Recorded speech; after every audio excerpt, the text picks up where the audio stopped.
Bonjour, bienvenue dans ce nouveau cursus de A à l'éternité qui aura pour but d'accompagner les âmes qui veulent connaître mieux le Seigneur, qui veulent trouver le vrai bonheur, le vrai amour que l'on peut trouver que dans la vie. Un amour fou qui était prévu pour nous dès l'origine des temps anciens. Donc là, le but de ce cursus de A à l'éternité, eh bien, c'est le commencement de la vie avec Dieu. C'est le commencement, commençant par la première question que chacun peut se poser, c'est Dieu existe-t-il? C'est le premier fondement. Si tu veux commencer à trouver le vrai bonheur de la vie, on va devoir forcément aller dans ces questions tôt ou tard. Est-ce que Dieu existe? Et pourquoi? Quel rapport y a-t-il avec le bonheur? La définition philosophique du bonheur, c'est que c'est un état durable. Sauf que notre vie étant par essence éphémère, donc le bonheur n'est pas accessible puisque ça ne peut pas être durable, puisque même si ça ne durait que le temps d'une vie, eh bien à ta mort, tu refinirais dans le néant. Donc voilà, j'ai un papier ici là que j'ai écrit, que je vais utiliser comme appui un peu.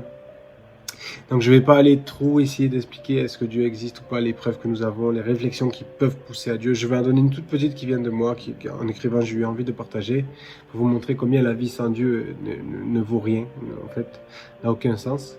Mais je vais vous partager donc sur cette première vidéo, je vais vous partager le site de rencontreddieu.com. Il a fait beaucoup d'articles sur Dieu, la science et nous. Je pense que c'est très judicieux d'aller fouiller par là. Cet homme, il s'appelle Thomas.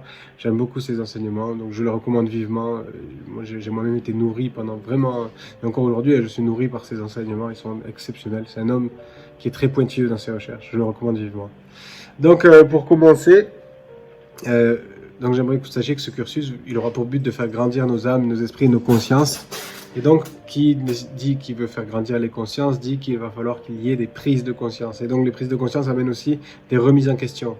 Dans la vidéo « Pourquoi la vie » de ce site, je disais que le chemin serait dur parfois. Effectivement, nous cherchons un chemin étroit qu'il y en a peu qui trouvent. Et donc, on va le chercher ensemble, mais ça va nécessiter d'être pointilleux dans nos recherches, de prendre le temps pour grandir, pour trouver le bonheur, pour trouver l'amour, pour trouver le sens de la vie. Et il y aura plein de prises de conscience à avoir et vous verrez, ça ne manquera pas de toute façon au fur et à mesure de nos échanges, de nos articles et tout. Vous verrez que plein de choses seront reprises dans votre conscience, plein de choses vous verrez, ah j'ai fait des fautes. Mais il suffit simplement de s'en repentir. Vous verrez, tout sera expliqué au fur et à mesure de ce cursus. De toute façon, il est fait pour ça. Sur comment marcher avec Dieu pour trouver l'amour, comment trouver la paix. Et donc avec son aide, parce que le divin, croyez-le ou non, nous veut réellement du bien, nous arriverons certainement à notre objectif. Il y a des hommes qui sont morts heureux pour Dieu même. Des hommes, on le voit, bon, on parlera de ça en son temps, mais il y a vraiment des hommes qui ont eu, même face à la mort, avaient cette paix et cette joie qui dépassaient même leur vie ou leur mort. C'est arrivé dans toute l'histoire, on aura peut-être l'occasion d'en parler si Dieu le veut, mais nous cherchons ce bonheur parfait qui même face au pire pour soi, arrive à garder la paix. C'est ce que nous cherchons et c'est ce que nous allons tout faire pour obtenir ensemble et trouver, s'il est possible, la couronne de gloire. Donc, tout prendra sens au fur et à mesure, ne vous inquiétez pas. Je parle beaucoup, mais vous verrez qu'à force des choses, votre esprit va faire les liens. Dieu faisant son travail, tout deviendra clair. Donc de A à l'éternité, pourquoi de A à l'éternité? Parce qu'il faut bien un commencement pour revenir à la source de la vie, mais l'éternité, parce que cette source n'aura pas de fin. Qui peut prétendre aujourd'hui avoir percé le mystère de la vie? C'est beaucoup trop grand, c'est beaucoup trop immense la vie. Ça fait des millénaires que l'homme recherche, son enquête, les sciences, tout nous fait chercher toujours plus loin. Et on a toujours beaucoup de théories, peu de réponses, et on cherche et on creuse. Et on est des sourciers qui recherchons toujours la vérité, mais cette vérité est tellement vaste. Donc de A à l'éternité, car on en sera toujours en quelque sorte à ce commencement. Donc commençons par introduire nos consciences avec la notion de Dieu. Éventuellement, est-ce que Dieu existe? Commençons par ça. Donc, Dieu existe-t-il? Donc, je vais lire un peu. Voilà comment commence le chemin de l'amour de la vie, le chemin du bonheur véritable. Une simple question pour commencer un commencement. Je dis bien commencer un commencement, car face à l'éternité, nous n'en sommes toujours qu'au début. Il suffit de considérer l'échelle du temps. Notre vie de 100 ans n'est qu'une poussière dans une éternité de temps. C'est une question qu'il nous faut donc commencer par creuser. Dieu existe-t-il? Il faut envisager Dieu. Donc comme je disais, je ne vais pas aller trop loin dans l'argumentaire pour cette première leçon, mais simplement amener vos consciences à voir que notre vie quelque part n'est que du néant. C'est une prise de conscience qui est dure, mais qu'il nous faut prendre en conscience. C'est important pour ne pas qu'on se batte pour les choses mortes, parce que les choses mortes sont éphémères et ne durent pas. Il nous faut nous battre pour les choses durables. Donc j'ai besoin de passer par des étapes qui seront plus ou moins difficiles ou faciles, mais qu'il vaut le coup de creuser, parce que le bien que Dieu nous veut derrière est toujours tellement beau que ça vaut le coup, croyez-moi. Il va falloir me faire confiance, c'est dur de faire confiance, mais suivez simplement et à force vous verrez. Si Dieu n'existe pas, dans ce cas-là, nous naissons, nous vivons, nous mourrons. Fin. Terminé. Au revoir. Un moment éphémère dans l'éternité et nous ne sommes plus. C'est ça notre vie. S'il n'est pas là, quoi que nous fassions, quoi que nous vivions, quoi que à la fin nous disparaissons, néant, sommeil sans rêve, fini. Pas de quoi trouver le bonheur. Et un bonheur durable, puisque sur la poussière qu'est notre vie, même si nous arrivions à être heureux ici, ensuite nous retournerions au néant de la mort. Pas de quoi trouver tout mène à cette mort silencieuse, et non à la vie. Il suffit de voir les enfants, quand on met plein d'enfants ensemble, c'est bruyant la vie, ça, c'est vivant. Bien que des fois on aime le calme, attention. Mais le calme n'est pas le silence de la mort. Bon, bref, vous avez compris. C'est la pensée que j'ai eue quand même pendant 24 ans, il faut le savoir. Pendant 24 ans, j'ai cru que la mort, c'était un sommeil sans rêve. Et donc, je ne me privais rien. Je vivais ma vie à fond. Je me disais, un jour, je vais mourir, il faut que je profite de cette vie-ci à fond. Et donc, je me suis permis tout ce que je voulais. J'ai vraiment fait plein de choses qui sont immorales, juste pour m'éclater, parce que ça me plaisait de vivre à fond ma vie et je n'aurais rien à me reprocher à ma mort. Et bon, maintenant que j'ai complètement changé de vie dans Dieu, ma vie n'est plus la même et je ne me reprocherai toujours rien devant ma mort, mais mieux qu'avant. Avant, j'aurais eu de quoi avoir à me reprocher quand même. Mais quand même, à force de chercher ma vie remplie, mes bonheurs maintenant, là, parce que je croyais que la mort était le sommeil sans rêve, j'ai vu qu'un jour, tout ça, ça n'avait aucun sens. Aucun sens. C'est-à-dire que j'allais mourir un jour et disparaître, et même si je me faisais vraiment plein de plaisir, que je me refusais rien, eh ben, ça n'avait aucun sens que ça finisse dans la mort, dans le néant, dans le vide. Ça n'avait aucun sens. Pour moi, d'un coup, ça a été comme une révélation. Ça n'a aucun sens que la vie, c'est ça. Alors pourquoi la vie? Comme la vidéo qui s'appelle dans le site, pourquoi la vie? Et donc, c'est un passage qui en fait est dans la Bible et que j'ai découvert bien plus tard. Donc, je vais vous le partager. J'en ai profité quand j'écrivais ces lignes. Ah, mais c'est dans la Bible, je vais le montrer. Donc, dans Ecclésiaste, chapitre 2, versets 10 à 11, il est écrit « Tout ce que mes yeux avaient désiré, je ne les en ai point privés. Je n'ai refusé à mon cœur aucune joie, car mon cœur prenait plaisir à tout mon travail, et c'est là la part qui m'en est revenue. Puis j'ai considéré tous les ouvrages que mes mains avaient faits, et la peine que j'avais prise à les exécuter. Et voici, tout est vanité et poursuite du vent. Il n'y a aucun avantage à tirer de ce qu'on fait sous le soleil. » Et il suffit de considérer notre vie. Non, là c'est moi qui parle, c'est fini, fin de citation. Il suffit de considérer notre vie, tout notre vécu, nos joies, nos malheurs, nos échecs et nos succès. Et qu'avons-nous de plus au final? Et qu'en avons-nous de moins? Je veux vraiment que nos consciences réalisent quelque chose. Donc je vais le faire avec 3 petites phrases et puis, comme j'ai dit, je partagerai en dessous de cette vidéo, dans l'article qui sera écrit, je vais l'écrire, je ne sais pas de quelle manière, mais je vais partager le lien du site Rencontrer Dieu où vous pourrez fouiller le « Est-ce que Dieu existe? Qu'est-ce que la science dit ?» Voilà, il a fait des études très documentées, j'ai pas besoin d'aller m'attarder là-dessus, elles y sont déjà, c'est très très bien ce qu'il a fait. Mais voilà, considérons ceci. Qu'avons-nous de plus? Eh bien, certains diront « Moi, j'ai beaucoup vécu et j'ai de la richesse. » Ce n'est aussi que de la vanité. Vanité, ça veut dire que c'est inutile, que ça ne sert à rien. En fait, ce n'est que du néant. Parce que ta richesse n'est que vanité parce que tu ne l'emporteras pas dans la tombe. Tu ne prendras pas ta richesse avec toi dans le séjour des morts. Ce n'est qu'une vanité. Certains diront la connaissance. Moi, j'ai grandi en connaissance, je connais mieux. Ta connaissance ne te permet même pas d'éviter ta mort. Que connais-tu réellement? Qu'est-ce que tu connais? Si tout ce que tu sais ne t'empêchera pas de mourir et de finir là où tout le monde finit. Les pauvres, les riches, les intelligents, les idiots, les gros, les maigres, les femmes, les hommes, tous finissent dans la tombe. On va tous au même endroit. Qu'est-ce que tu sais réellement? Que connais-tu? Certains diront une famille. Moi, j'ai fondé une famille, mon foyer, j'ai ma descendance. Mais eux aussi mourront et disparaîtront dans le néant. Tu ne sais même pas si ta famille subsistera à 1000 ans d'histoire. Tu ne sais pas, tu ne sais rien en fait. Que sais-tu réellement? Tu crois avoir fondé une famille, mais eux aussi vont mourir et vont disparaître. Dans 400 ans, qui se souviendra de toi? Je nous mets face à la mort, attention, hein, on se met face au néant. On se met face à ça. Il faut se mettre face à ça. C'est important, c'est notre vie. Un jour, on va tous y passer, on le sait, on va tous mourir. Et c'est important de se mettre face à ça et de ne pas fuir ça parce que c'est flippant, parce que ça fait peur, parce qu'un jour, nous allons y passer. Donc c'est pour ça que c'est important. Tous nos choix dans nos vies auront des conséquences. Et on va en parler juste après. Mais le premier constat, c'est ça. Qu'est-ce que tu as réellement dans ta vie? Qu'est-ce que tu as dans tes mains? S'il n'y a pas de force au-dessus de nous et donc une vie éternelle régie par cette force, notre vie n'est qu'éphémère, elle ne sert à rien. Sur l'éternité, ne sert à rien. On se fait croire qu'on est vivant, que ouais, c'est important, mais en fait, ça sert à rien. Les gens qui vivaient il y a 1500 ans, à part les grands rois qui ont fait des trucs de ouf, qui ont fait des trucs incroyables, on sait pas qui c'est, on sait pas. On connaît pas le paysan qui avait la troisième porte à gauche dans le village. Ils ont disparu, ça y est, ils sont dans le néant. Donc voilà, c'est ça, il faut se rendre compte que c'est nous aussi, c'est dans 1500 ans, qui se souviendra de moi, qui se souviendra de vous. Voilà, on se souvient de Jésus aujourd'hui, oui, mais voilà, parce que comme je dis, des hommes qui marquent l'histoire, mais c'est pas nous tous. Hein. Donc faut voir ça, faut le voir, c'est important.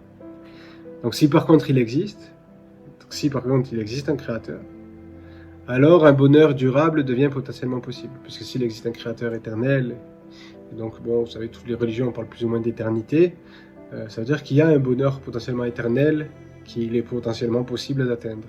Reste à savoir comment atteindre ce bonheur durable. Donc, bien sûr, il va falloir déconstruire des mensonges pour entrer dans la vérité. Comme je disais, on va avoir des remises en question. Mais on va travailler dans ce sens pour nos consciences. Comme je disais, il faut prendre le temps. Donc là, comment atteindre le bonheur véritable s'il y a un Dieu? Donc pour nous mener sur cette voie, j'ai besoin de passer par certains chemins. Commençons par ceci. S'il y a Dieu, que voulait-il lorsqu'il fit les hommes? Admettons, potentiellement, si on admet qu'il existe un Dieu, qu'est-ce qu'il voulait? C'était quoi le projet? C'est vrai que nous sommes tous ensemble, ici, vivants, sur la Terre, et tout ne se passe pas super bien dans le meilleur des mondes. On aurait pu s'aider, s'aimer, danser, se réjouir, faire plein de choses.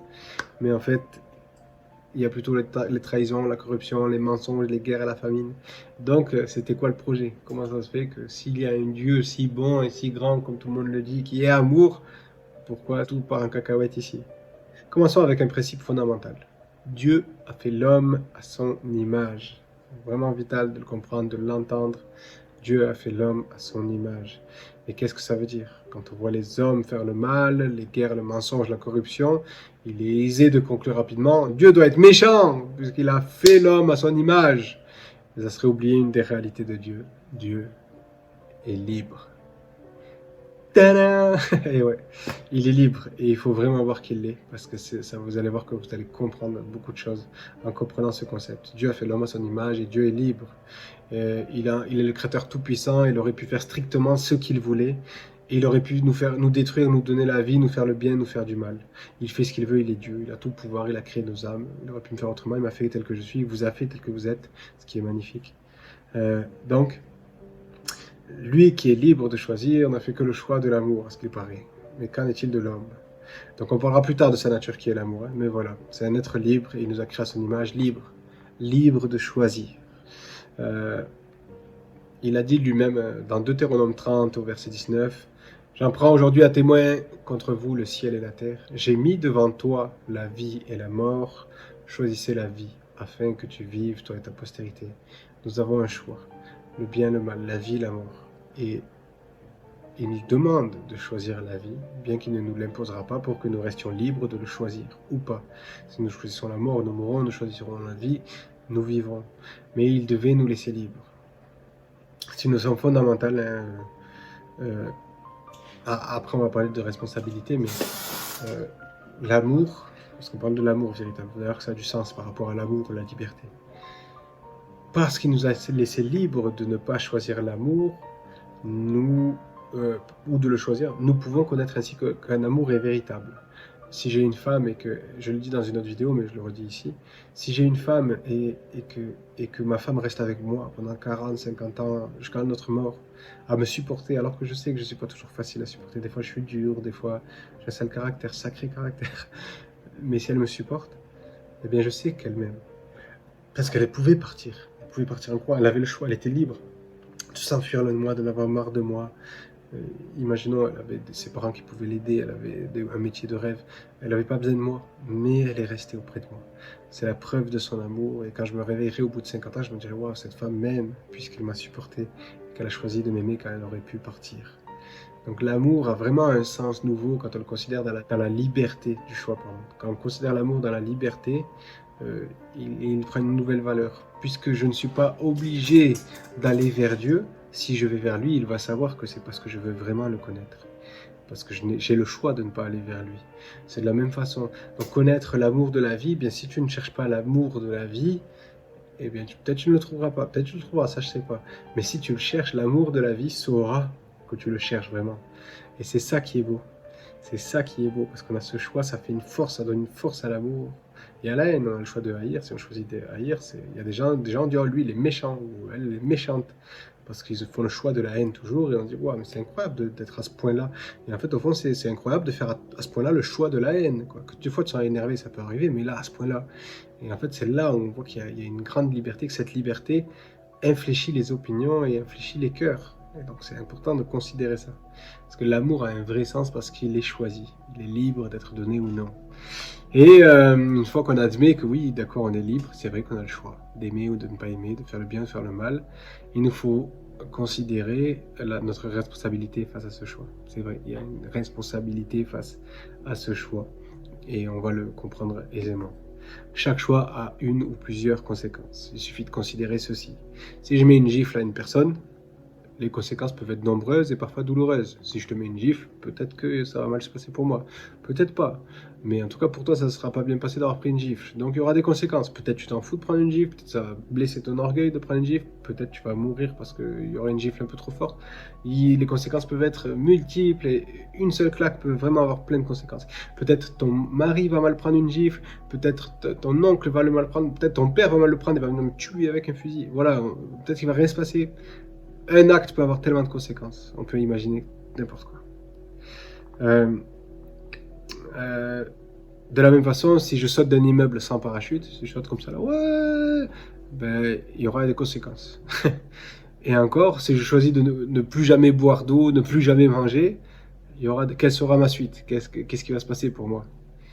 Donc, on voit tout ce que nous faisons, tout ce que nous ne faisons pas, tout ce que nous disons, ne disons pas, tout ça a une conséquence. Que nous le voulions ou pas, c'est ainsi. La Bible dit à ce propos, par tes propos tu seras justifié, par tes paroles tu seras justifié, par tes paroles tu seras condamné. C'est le même principe. Voilà, on est libre de nos choix, mais il y aura des conséquences à nos choix, il y en a toujours. Ainsi, puisque nos choix ont des conséquences, et que nous l'admettons volontiers, il convient de se questionner pour savoir si nous faisons les bons choix pour avoir de bonnes conséquences, ou si nous faisons les mauvais choix pour avoir de mauvaises conséquences. Autrement dit, suivons-nous le chemin de la vie ou celui de la mort? Si nous voulons vivre une vie bien vivante, il nous faut certainement marcher sur le chemin de la vie. Alors la question qui se pose, c'est qu'est-ce que le chemin de la vie? Vous voyez que tout est duel, hein, homme-femme, ciel-terre, tout ça, et on voit qu'en fait, il y a toujours une question de choix, de chemin. Et en fait, tous nos choix vont nous faire sélectionner, selon nos objectifs, des chemins. Donc on voit qu'en fait, considérer le chemin de la vie nous amène à une certaine prudence. Considérer nos voies, est-ce que je suis dans la bonne direction ou pas dans la bonne direction? Et c'est pas la direction qui m'intéresse moi. Enfin, comment dire? C'est pas mon égo. Parce que des fois, on veut faire quelque chose qui est mal en croyant parce qu'on le veut, il faut le faire. Mais des fois, on sait que on a envie de faire des choses qu'il ne faut pas faire parce qu'elles vont être délétères.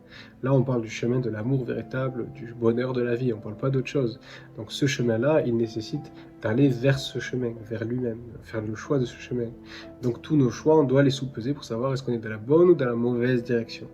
Mais maintenant, ça se demande plusieurs questions. Qu'est-ce que c'est le chemin de la vie? Qu'est-ce que l'amour véritable? Donc on va pouvoir se questionner au fur et à mesure du cursus. J'ai plein de choses qui viennent et je vais vous les partager. Je donne un exemple. L'amour, certains croient que l'amour c'est être tout gentil et ne jamais rien dire à personne parce que tu l'aimes, tu ne veux pas le juger. Mais je vous donne une image. Un bébé, un enfant de 3 à 4 ans, court vers le feu. Il court vers un grand feu, un immeuble en feu. Et vous voyez qu'il court parce qu'il veut rentrer dedans, il trouve les flammes jolies. Vous savez qu'il va brûler. Qu'est-ce que vous allez faire? Vous allez dire d'abord, non, ne va pas dans le feu, non, ne va pas dans le feu. Vous allez faire ça parce que vous l'aimez, vous ne voulez pas qu'il aille brûler dans le feu et qu'il meure, donc vous allez crier. Mais si l'enfant n'écoute pas votre cri, qu'est-ce que vous allez faire? Moi, c'est ce que je dis, je vais parler pour moi. Moi, je vais courir, et s'il faut que je le plaque, et qu'en le plaquant, je lui casse 2 bras pour pas qu'il aille dans le feu, je vais le faire. Peut-être je ne serai pas obligé, peut-être je pourrais juste l'attraper. Eh bien, vous allez faire ce qu'il faut pour qu'il n'aille pas dans le feu. Donc l'amour, parfois, peut impliquer d'avoir des de blesser pour le bien de l'autre. Ça, déjà, c'est une notion qui est forte à comprendre, mais qui est réelle, en fait. Quel parent qui aime son enfant ne le corrige pas? Ça ne veut pas dire qu'il faut le frapper, mais vous êtes obligé de lui dire non, stop, non, ça c'est mal, tu ne fais pas ça, tu ne frappes pas ta maman, tu parles bien, tu respectes tes aînés, tu ne parles pas mal de tes professeurs. On est obligé d'aller dire des non, des stops qui peuvent être douloureux par amour. Donc l'amour, ce n'est pas valider le système et le monde des gens, ce n'est pas ça l'amour. On le voit aisément avec cet enfant qui va courir dans le feu. Oh, mais il est libre, je ne veux pas lui enlever sa liberté, qu'il court vers le feu. Ben non, on voit très bien que ça ne colle pas. Donc voilà, qu'est-ce que l'amour véritable? Qu'est-ce que le chemin de la liberté? Et c'est de la vraie liberté. Qu'est-ce que la liberté elle-même? C'est une notion que nous étudierons au fur et à mesure de ce cursus, mais qu'il convient de se poser parce que ça remet en question, ça nous bouge et vous allez voir que nous allons avancer. Voilà, shalom à vous, que Dieu vous bénisse. Merci d'avoir pris le temps d'écouter ce partage. À très bientôt pour la suite du cursus de A à l'éternité pour comprendre et connaître et vivre le chemin de l'amour véritable en Dieu parce que c'est en lui seul qui se trouve. Au nom de Yeshua Mashiach, Amen.